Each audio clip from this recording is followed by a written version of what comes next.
Hello, thanks for tuning in to my webcast, screencast on an organization. For this, I've chosen a Midwest Migrant Education Resource Center, to whom I will be referring to as MERC, as Midwest Migrant Education Resource Center is a lot to say. They're located in Hamline University, and they are an education material library for migrant students. Moving on. Like I said, they're located at Hamline University over in St. Paul. They were established to provide resources for migrant students in the state. According to the director, Ms. Guzman, who I had the pleasure of meeting with, they've been responding to the needs of schools for over 30 years in the area. A little more information on them. A migrant student, and this is who they serve, just migrant students, is a child whose parent or guardian has moved to a different school district within the last 3 years to find employment in agriculture on a seasonal or temporary basis. And that would be off of the federal definition. So we think about migrant workers a lot, migrant farm workers, but we don't often think about their students. These would be kids that would be textbook definitions of limited or interrupted formal education. However, these would be students with that happening here in the U.S. Some estimates say that there are over 20 million farm workers, migrant workers in the United States at any time.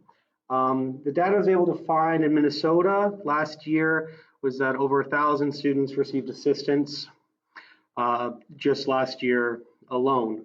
Obviously, this number by its nature is going to fluctuate quite rapidly year to year as these students move around, hence the need for this sort of program.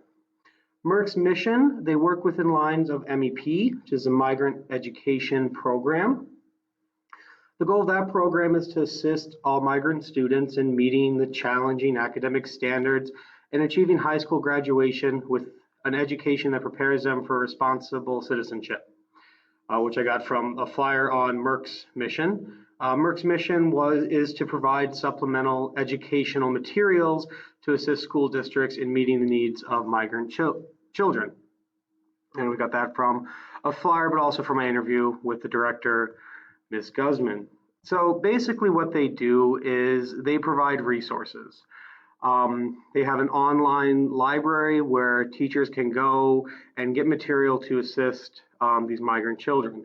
A short list they provided with me include bilingual and cultural materials, thematic units, education games, STEM resources, reading kits, math manipulatives, and audio visuals.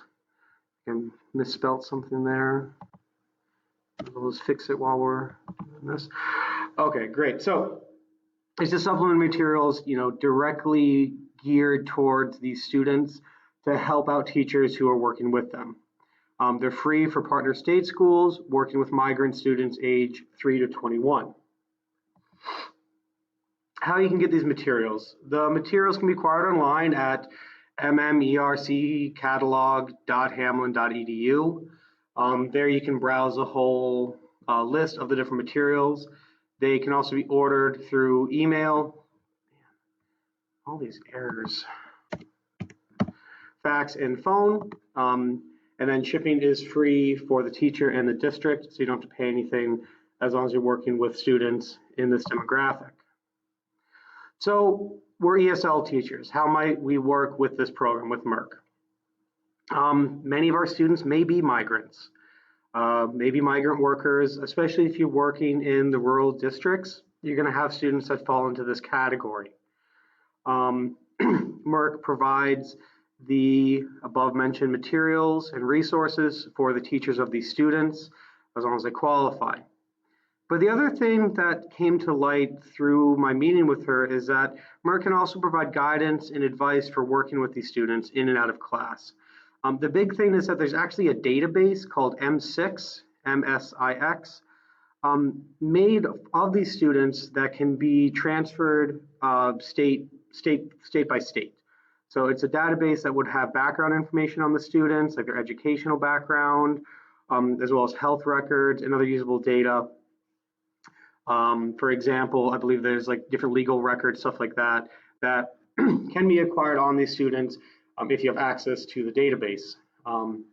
And this is something that would be unbelievably useful because one of the problems with students with interrupted or limited formal education is that we don't often know much about their background. We don't know where they fall into the whole system. So having access to this database would be very, very useful. The person I met with was Libet Guzman. She was the program director, very nice lady who was very passionate about her program. And one of the things that kind of came up almost immediately for me was, well, wait, what's the difference between a migrant and an immigrant? What is that distinction and why is it important? And she told me that the most important advocacy that can be done is just to make people aware of migrant students in this country, and that their needs are not always getting met by the current education system. We talked a lot about how most ESL programs, including our own program, make little mention of the differences between migrants and immigrants. And as an ESL teacher, I think it's very important that we recognize this distinction, that, these migrant students are going to fall into that, category of students with interrupted and limited formal education, but have sort of a different place in that because they're currently being interrupted.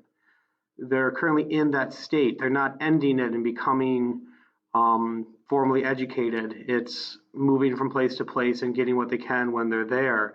So I think this distinction is very, very important.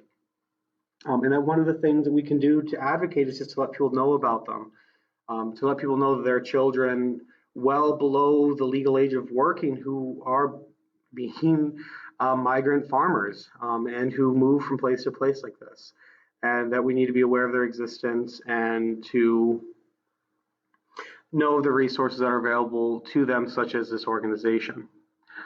Thank you for listening to my brief presentation on this group. I believe that many of us will encounter these students in the future, and hopefully you remember that there are resources available specifically to them. Thanks again. Bye.